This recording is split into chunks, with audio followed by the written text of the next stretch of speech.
दरभंगा में पुलिस ने 2 बदमाशों को देसी कट्टा और 4 जिंदा कारतूस के साथ किया गिरफ्तार।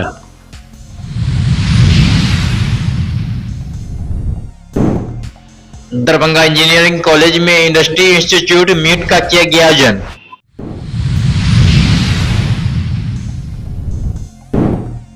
वक्फ बिल के खिलाफ असराहा गांव में आयोजित हुआ औफाक कॉन्फ्रेंस।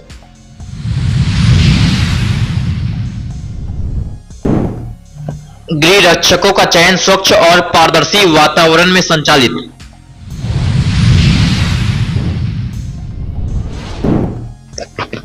आज जनता दरबार में कई मामलों का हुआ निष्पादन।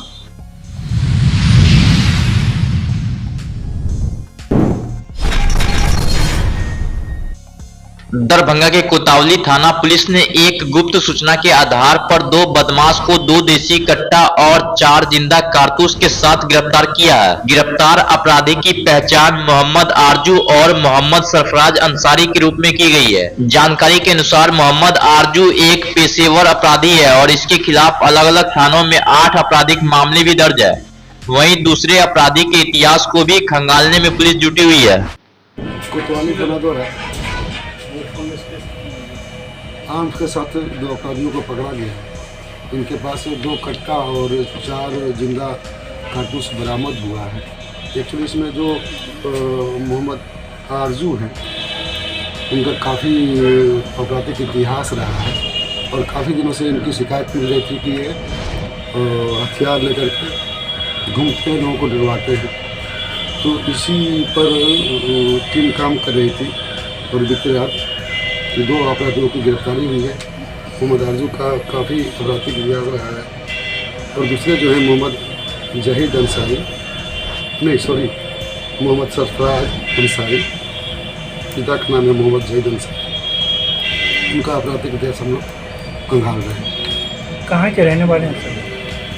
ये दोनों एक तो लहरिया सराय के हैं, जो मोहम्मद आरजू हैं वो लहरिया सराय के रहने वाले हैं और सरफराज जो है वो सिवरी छत्तीसगढ़ मूल रूप से रहने वाला। इससे पहले इन लोगों ने जो डराया धमकाया कुछ लोगों को, क्या वसूली किया है लोगों ने या ऐसे ही केस इंस्टीट्यूट हुआ था मोहम्मद आरजू के खिलाफ, उसमें रंगदारी की मांग की गई थी। इनके पहले भी केस है और ये भी केस है थाना में। तो कितने एफआईआर?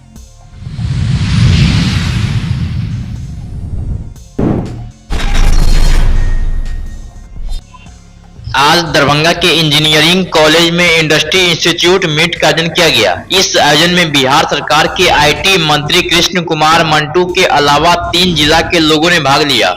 इस मीट में खास तौर पर छोटे से बड़े मझले उद्योगपति को भी बुलाया गया था, जिसमें कई नए स्टार्टअप लगाने वाले लोग भी पहुंचे थे।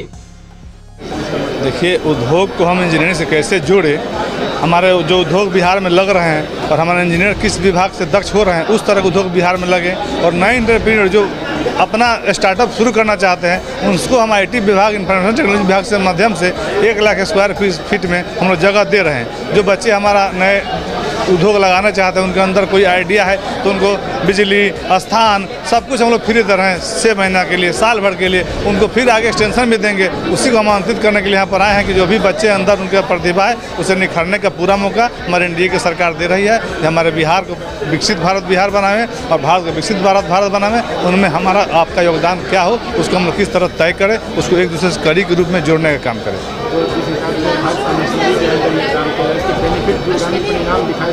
जरूर दिखाई देगा जब हमारे उद्योग उस तरह के लगेंगे जिस तरह हमारे बच्चे पढ़ रहे हैं और हमारे बच्चे उस तरह से पढ़ेंगे जिस तरह हमारे उद्योग बिहार में लग रहे हैं। और जो किसी के पास नए आइडिया हैं उसके लिए हम अपने विभाग से, इंफॉर्मेशन टेक्नोलॉजी से जगह दे रहे हैं उनको उद्योग लगाने के लिए, उनको ऑफिस चलाने के लिए।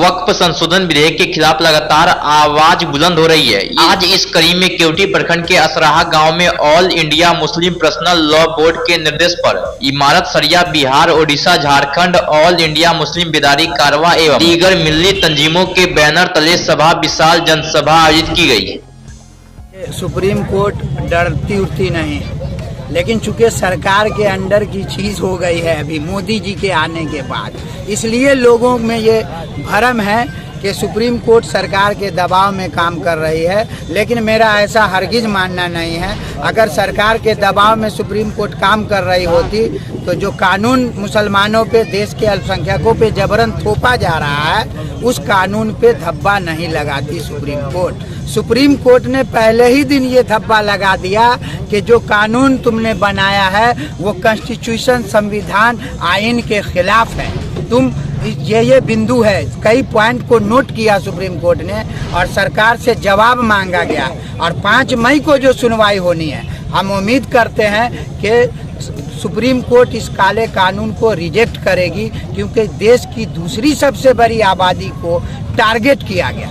अच्छा, ये कोई पहली बार नहीं है। पहले बाबरी मस्जिद के मामले में डराया गया, सुप्रीम कोर्ट को दबाव में लिया गया, फिर ट्रिपल तलाक का मामला आया, उसके बाद 370 का मामला आया। इन सबों को लोगों ने बर्दाश्त किया। लेकिन चूंकि ये वक्फ कानून ऐसा है जिससे सिर्फ मुसलमानों में नहीं गुस्सा है, मुसलमानों पे नहीं हमला, देश की 140 करोड़ आबादी पे हमला है। अगर किसी मंदिर का मामला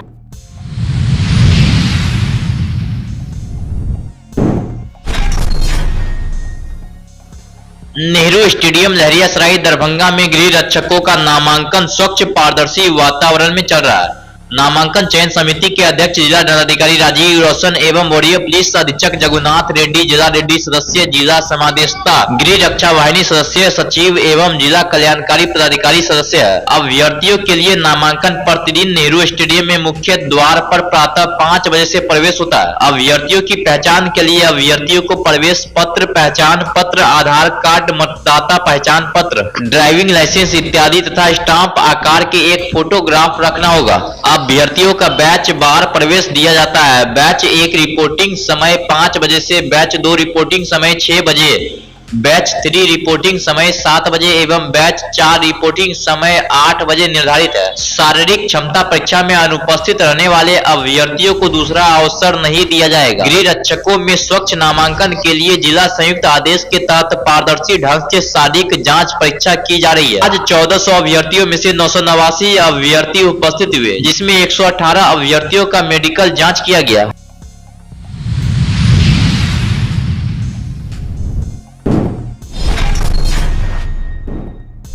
दरभंगा जिलाधिकारी के जनता दरबार में जिलाधिकारी राजीव रोशन के निर्देशानुसार कार्यालय कक्ष में अपर समाहर्ता जिला लोक शिकायत निवारण पदाधिकारी अनिल कुमार ने जिले भर से आए परिवादियों की समस्याओं को सुना एवं संबंधित पदाधिकारियों को उसका त्वरित निष्पादन करने के लिए आवश्यक दिशा निर्देश भी दिया गया। उल्लेखनीय है कि प्रत्येक शुक्रवार को आयोजित जनता दरबार में जिलाधिकारी कार्यक्रम के आयोजन के दौरान आज 30 परिवादी अपनी समस्या के समाधान के लिए आवेदन दिए थे। आज जनता के दरबार में आपदा प्रबंधन विभाग, ऊर्जा विभाग, ग्रामीण विकास विभाग, नगर विकास एवं आवास विभाग, योजना एवं विकास विभाग, लोक स्वास्थ्य एवं अभियंत्रण विभाग, पंचायती राज विभाग, समाज कल्याण विभाग, वित्त विभाग, शिक्षा विभाग, स्वास्थ्य विभाग आदि से संबंधित मामला लेकर परिवादी उपस्थित हुए थे। अपर समाहर्ता ने परिवादियों की शिकायतों को सुना, बल्कि शिकायत के त्वरित निष्पादन किए तथा कई आवेदनों को यथाशीघ्र समाधान करने के लिए उपस्थित अधिकारियों को मोबाइल के माध्यम से महत्वपूर्ण निर्देश दिए।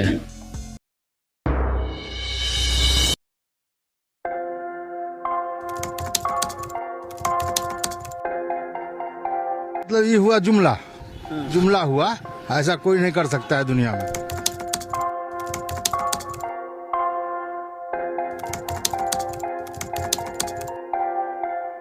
वोट बैंक के लिए तो कोई कुछ कर सकता है। मतलब वो इलेक्शन टाइम है, डोर टू डोर आएंगे, कहेंगे कि ये वोट